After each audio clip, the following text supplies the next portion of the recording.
গত 10 June Bangladesh Singapore football ম্যাচে দর্শকদের বিশৃঙ্খল পরিস্থিতিতে এক পর্যায়ে লাঠিচার্জ শুরু করে সেনাবাহিনী। এক সেনা সদস্য পতাকা বিক্রেতাকে দর্শক ভেবে আঘাত করতে থাকে। এই লাঠিচার্জে বাদ সেজে দাঁড়ায় এক পুলিশ সদস্য। এই ঘটনার একটি ভিডিও সামাজিক যোগাযোগ মাধ্যম ফেসবুকে ছড়িয়ে পড়ে। প্রশংসা কুড়াতে থাকেন সেই পুলিশ কনস্টেবল। কি ঘটেছিল সেই দিন? আসলে সেদিন প্রায় 5টার পরে টিকিট ছিল যাদের এবং যাদের টিকিট ছিল না সম্পূর্ণ ভিতরে ঢোকা বন্ধ করে দিয়েছিল। তো পরবর্তীতে উচ্ছৃঙ্খল জনগণ তারা গেট ভেঙে ভিতরে প্রবেশ করার পরে আমরা এবং সেনাবাহিনী সবাইকে বাইরে বের করে দিই। বাইরে বের করে দেওয়ার পরে সবাই বাইরের দিক চলে যায়। এক সাইডে এক পতাকা বিক্রেতা ছিল। হঠাৎ করে আমরা তো বাইরে ডিউটি করি, হিট অফ দ্য মোমেন্ট হতেই পারে, সবসময় মেজাজ একরকম থাকে না। তো হঠাৎ করে আমাদের এক সেনাবাহিনী ভাই উনি হচ্ছে এক পতাকা লাইকে লাঠিচার্জ করে। ভিডিওতে দেখা যায় এক সেনা সদস্য লাঠিচার্জ করার সময় দায়িত্বরত ঢাকা মেট্রোপলিটন পুলিশের কনস্টেবল সোহানুর রহমান সেনা সদস্যের হাত ধরে টেনে নিয়ে যাবার চেষ্টা করে। কঠোরতার মাত্রা অতিরিক্ত মনে হওয়ায় মানবিক দৃষ্টিতে এগিয়ে যান ওই পুলিশ সদস্য। আসলে আমি তো আমার নিজের মানবিক দিক থেকে করছি এটা, বা ভাইরাল হওয়ার জন্য বা অন্য কোনো কারণে করি নাই। আমার কাছে মনে হয়েছে কাজটা বেশি হয়ে গেছে, বা সেনাবাহিনী ভাই যে কাজটা করছে আমার কাছে মনে হচ্ছে একটু বেশি হয়ে গেছে। তো আমার কাছে মানবিক দিক দিয়ে মনে হয়েছে হয়তো বা আমরা যে যতটুকু আইন বা যতটুকু কঠোরতা প্রয়োগ করা দরকার তার থেকে বেশি প্রয়োগ করে ফেলছি। তো সেজন্য আমি আমার মানবিক দিক থেকে সেই সেনাবাহিনী ভাইটিকে সেখান থেকে সরিয়ে নিয়ে আসি। 5 আগস্ট সরকার পতনের পর ভাবমূর্তি সংকটে পড়ে পুলিশ বাহিনী। সংকট উত্তরণে পরিস্থিতি অনুযায়ী আইন প্রয়োগ এবং মানবিকতার বিভিন্ন বিষয় নিয়ে প্রশিক্ষণ দেওয়া হচ্ছে সকল পুলিশ সদস্যদের, যারই সুফল কনস্টেবল সোহানুর সহ অন্য অনেক পুলিশ সদস্যের মানবিক কাজ। সবাই আমাদেরকে প্রত্যেক রোল কলে ব্রিফিং দেয়, আমরা কিভাবে মাঠ পর্যায়ে কাজ করব, কেমনে আমরা জনগণের সেবা করব এবং কোথায় কতটুকু আইন প্রয়োগ করব সেগুলো আমাদের বলে দেয়। তো আমরা সেক্ষেত্রে 5ই আগস্টের পর থেকে আমরা পুলিশ আসলে আমরা বুঝতে পারি কোথায় কতটুকু কাজ করতে হবে। কনস্টেবল সোহানুরের এমন প্রশংসনীয় কাজের স্বীকৃতিস্বরূপ সোমবার তাকে পুরস্কৃত করেছে ডিএমপি কমিশনার। এমন পুরস্কার সকল পুলিশ সদস্যের মনোবল আরও বাড়িয়ে তুলবে। এটা জীবনের চেষ্টা একটা পুরস্কারই বলতে পারেন, কারণ আমরা কনস্টেবল যারা চাকরি করি আমাদের কাছে তিনি আমাদের সব, কমিশনার স্যার আমাদের সব।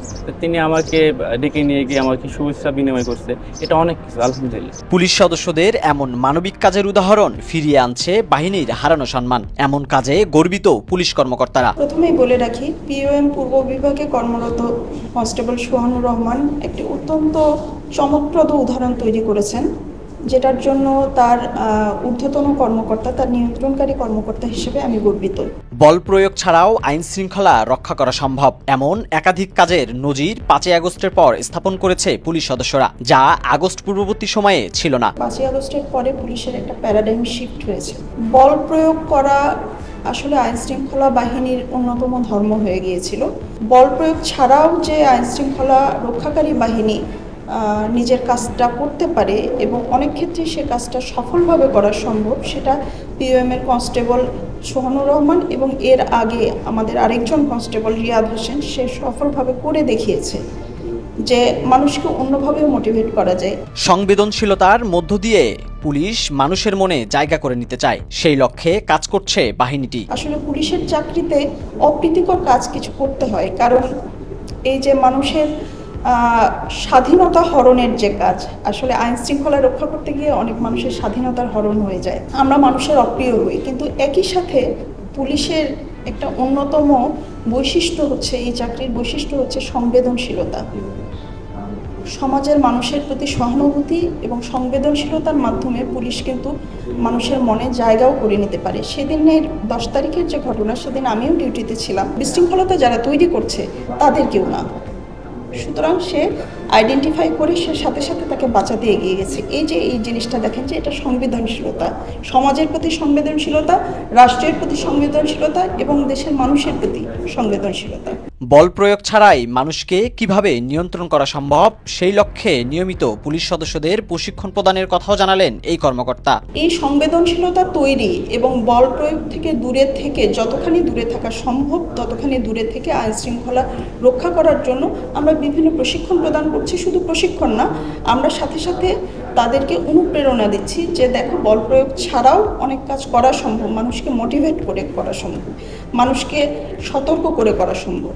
তো সেই কাজগুলিরই হয়তো ধীরে ধীরে আমরা সফলতা পাচ্ছি, সাফল্য পাচ্ছি, এবং আমরা আশাবাদী যে আমরা আমাদের এই বাহিনী দিয়ে সমাজ পরিবর্তনের একটা গুরুত্বপূর্ণ অংশীদার হতে পারব। লোটাস আহমেদ, নয়া দিগন্ত।